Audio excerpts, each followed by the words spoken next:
I love airplanes, I love military history, but I decided in graduate school in London that I wanted to study US foreign policy and defense policy and make a career out of that.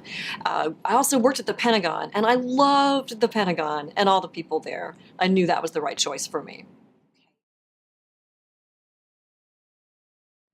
One of the best experiences I ever had was flying in the B-2 stealth bomber. I'm only the 578th person ever to fly in the B-2. It was a great privilege to fly with a squadron called the Devil's Own Grim Reapers and make that flight in the B-2 out over Missouri.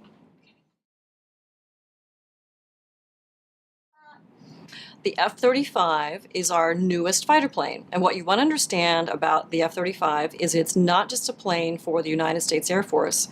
The United States Navy and United States Marine Corps are buying the plane. So it's three aircraft programs in one.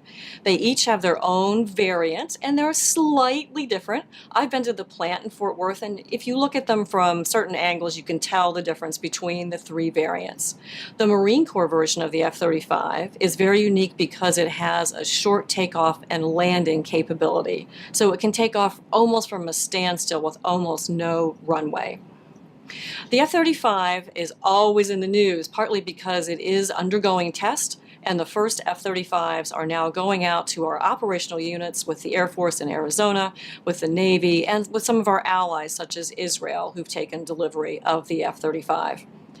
The other reason we hear a lot about the F-35 is because it's a three-service program. It's got a big price tag. Overall, we'll spend quite a lot on acquiring about 2,500 F-35s. What's in the news right now is good news on the F-35. It's more reliable, it's proceeding through the normal flight testing, and the latest news on F-35 is that the costs have come down. What that means is Lockheed Martin is now making more F-35s every year. So they'll make a batch of about 80 F-35s, and that's reduced the cost a lot.